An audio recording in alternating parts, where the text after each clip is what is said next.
Hi everyone, welcome to Nihira Techiees. In this part, we are going to talk about interpolation. So interpolation என்ன அப்படிங்கிறத பார்க்க போறோம். So இன்டர்பொலேஷனை எப்படி use பண்ணணும், எங்கெல்லாம் யூஸ் பண்ணணும், அது மாதிரி இன்டர்பொலேஷனை எங்கெல்லாம் யூஸ் பண்ண முடியாது.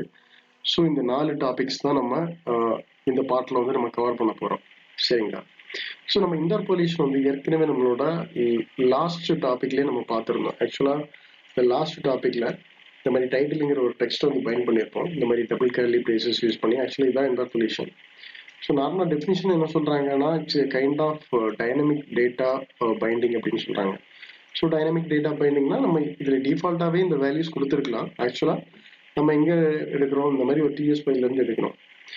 ஸோ இதில் வந்து டைரெக்டாக நம்ம வேல்யூஸ் அசைன் பண்ணியிருக்கோம். இது மேபி என்ன பண்ணுவோம்னு சொல்லிச்சுன்னா, ரியல் டைமில் ஏபியிலேருந்து இந்த வேல்யூ ஜென்ரேட் பண்ணுவோம். இல்லைனா சம் லாஜிக்ஸ் பண்ணி அது மூலம் மட்டும் கொஞ்சம் டேட்டாவை நம்ம வந்து பைண்ட் பண்ணுவோம். சரிங்களா? இது வந்து ஒரு டைரக்டா ஒரு டெக்ஸ்ட் கொண்டு நம்ம பைண்ட் பண்ணியாச்சு. ஸோ இதே மாதிரி என்னன்னா, ஒரு ஃபங்க்ஷன் போட்டுக்கிட்டு அந்த ஃபங்க்ஷன்ல என்ன வேல்யூஸ் ரிட்டர்ன் பண்றாங்களோ அதை கூட நம்ம பைண்ட் பண்ணலாம். அது எப்படின்றது இதில் பார்ப்போம். ஸோ இதுலேயே வந்து ஒரு ஃபங்க்ஷன் போட்டுக்கலாம். கெட் வேல் அப்படிங்கிற மாதிரி ஒரு ஃபங்க்ஷன் போட்டுக்கிட்டு ரிட்டர்ன்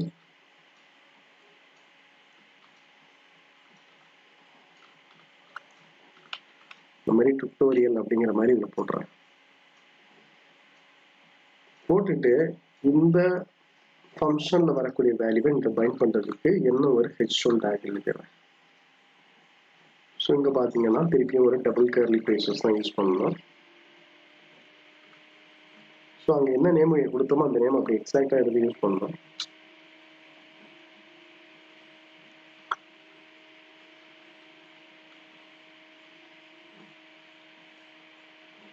ஸோ இப்போ பாருங்க டுட்டோரியல் டெக்ஸ்ட்டு ஸோ வந்து நமக்கு பைண்ட் ஆயிடுச்சு. இந்த வேல்யூஸ் எப்படி வந்துச்சுன்னா நீங்களே பார்த்துருப்பீங்க, இது ஃபங்க்ஷன்ல இருந்து வந்துச்சு. ஃபர்ஸ்ட் இருக்கக்கூடிய டெக்ஸ்ட் எல்லாம் பார்த்தீங்கன்னா நமக்கு வந்து டைரெக்டாக அந்த வேல்யூஸ் நம்ம கொடுத்துட்டு எடுத்து ரிட்டர்ன் பண்ணோம். ஸோ அது மாதிரி பார்த்தீங்கன்னா இந்த இன்டர்பொலேஷனை வந்து நம்ம இந்த HTML பேஜஸில் தான் யூஸ் பண்ண முடியும். இல்லை இந்த இன்டர்பொலேஷனை போயிட்டு நான் வந்து டிஎஸ் ஃபைலில் யூஸ் பண்ணுறேன் அப்படின்னு சொல்லியாச்சுன்னா அது கண்டிப்பாக பண்ண முடியாது.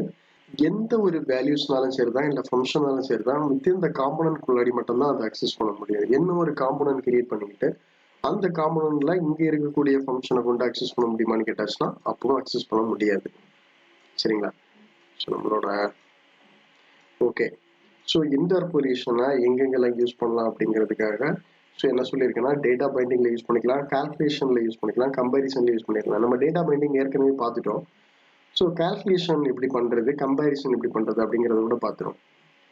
ஒன்றும் பெரிய டிஃப்ரென்ஸ்லாம் இல்லை, ஏற்கனவே நம்ம போட்டு வச்சுருக்கக்கூடியது தான். திருப்பி என்ன ஒரு H1 டேகே ஒன்று கூட போட்டுப்போம். ஸோ சேம் தான் கர்லி பிரேசஸ். இப்போ இதில் என்ன பண்ணுறோம்னா 100 + 200 300 வந்துருச்சா? இதில் போயிட்டு மல்டிபிள் 5. ஸோ இந்த வேல்யூ வந்து வந்துடுச்சு. ஸோ இதே நம்ம வந்து அங்கே டிக்ளேர் பண்ணுறதா இருந்தால்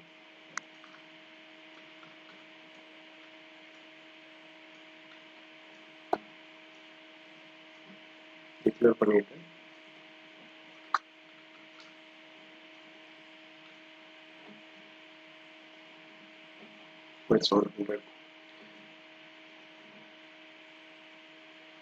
ஸோ இந்த மாதிரி கால்குலேஷன்லாம் பண்ணிடலாம். இதுக்கப்புறம் பார்த்தீங்கன்னா கம்பேரிசன் பண்ணுறது. ஸோ கம்பேரிசன் சொல்லியாச்சுன்னா அதுக்கு ஒரு H1 டேக் போட்டுடலாம். போட்டுக்கிட்டு ஸோ நம்ம நம்மள வந்து ஏற்கனவே என்ன வேல்யூ கொடுத்துருக்கோம்னா ஒரு 3 கொடுத்துருவோம், 300 மாற்றிடுறேன். மாற்றிட்டு 100 அப்படின்னு கொடுத்துருக்கேன். ஆக்சுவலாக இதோட ரெஸ்பான்ஸ் என்ன பார்த்தீங்கன்னா ஃபால்ஸ்ன்னு வரும். இதில் போயிட்டு 300 கொடுத்துட்டோம்னா ட்ரூன்னு வந்துடும். ஸோ நான் சொன்ன மாதிரி தான் டேட்டா பைண்டிங் பார்த்துட்டோம், கால்குலேஷன் பார்த்துட்டோம், கம்பேரிசன் பார்த்துட்டோம். ஸோ இதுக்கப்புறம் என்ன பார்க்க போறோம்னா இன்டர்பொலேஷன் யூஸ் பண்ணி என்னெல்லாம் நம்ம அச்சீவ் பண்ண முடியாது அப்படிங்கிற சில விஷயத்த இங்கே பார்த்துடலாம். ஸோ இன்டர்பொலேஷனை பொறுத்த வரைக்கும் இருக்கிற டேட்டாவை எடுத்து நம்ம யூஸ் பண்ணிக்கலாமே தவிர அந்த வேரியபிளுக்கு நம்ம வேல்யூ அசைன் பண்ண முடியாது. ஃபர்ஸ்ட் செகண்ட், ஜாவாஸ்கிரிப்ட்ல எல்லாம் நம்ம டைப் ஆஃப்ங்கிற ஃபங்க்ஷன் பார்த்துருப்போம். இந்த டைப் ஆஃப் ஃபங்க்ஷன் யூஸ் பண்ணி இந்த டேட்டாவோட டைப் பண்ணிட்டு நம்ம எடுத்துடலாம். ஸோ அந்த ஃபங்க்ஷனாலிட்டி இங்கே சப்போர்ட் பண்ணாது. தேர்ட் பார்த்தீங்கன்னா இன்க்ரிமெண்ட் அண்ட் டிக்ரிமெண்ட் ஆப்ரேட்டர் வந்து சப்போர்ட் ஆகாது. ஸோ இந்த 3 விஷயமும் முக்கியமாக சப்போர்ட் ஆகுது. கண்டிப்பாக வந்து இன்ட்ரி கொஸ்டின்ஸ்ல கேட்பாங்க. இந்த மாதிரி இன்டர்பொலிஷன் யூஸ் பண்ணி நம்ம டேட்டா அசைன் பண்ண முடியுமா, இல்லை இன்க்ரிமெண்ட் டிக்ரிமெண்ட் பண்ண முடியுமான்னு கேட்பாங்க. ஸோ இது ஒரு முக்கியமான கொஸ்டின். ஸோ இதை நம்ம வெரிஃபை பண்ணி பார்த்துடலாம் கோட்லேயே. இப்போ பார்த்தீங்கன்னா நான் நம்மங்கிற அந்த ப்ராப்பர்ட்டிக்கு வந்து 300 வேல்யூ அசைன் பண்ண ட்ரை பண்ணுறேன்.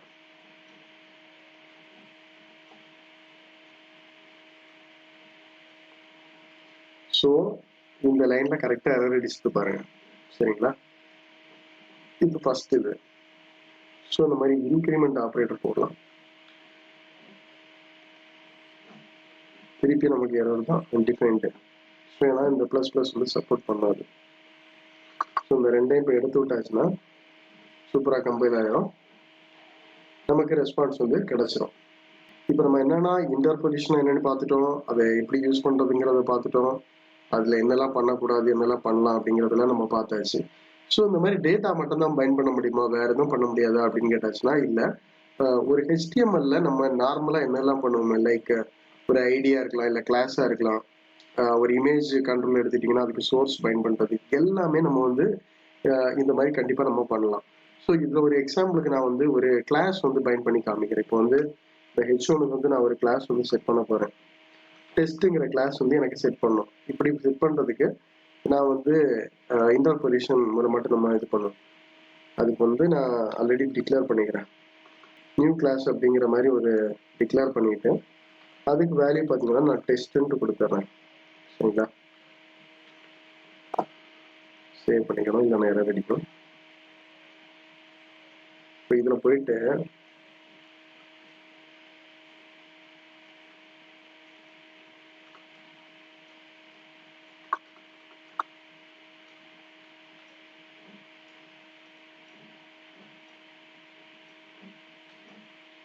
அது கொடுத்துட்டு இப்போ எனக்கு அந்த கிளாஸ் வந்து வந்திருக்கா இல்லையான்றதை வெரிஃபை பண்ணிடலாம். ஸோ இங்கே இப்போ பாருங்க அந்த கிளாஸ் வந்து டெஸ்ட் அப்படின்றது அப்டேட் ஆயிடுச்சு. ஸோ இது இப்படியும் கொடுத்துக்கலாம், இல்லை இந்த டபுள் கோட்ஸ்க்கு முன்னாடி கூட நம்ம கொடுத்துக்கலாம்.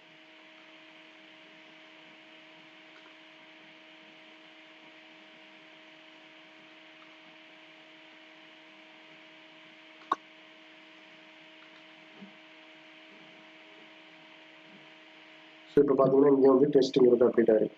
ஸோ இந்த மாதிரி தான் ஐடி, இமேஜ், சோர்ஸ் எல்லாமே நம்ம அப்டேட் பண்ணிக்கலாம்.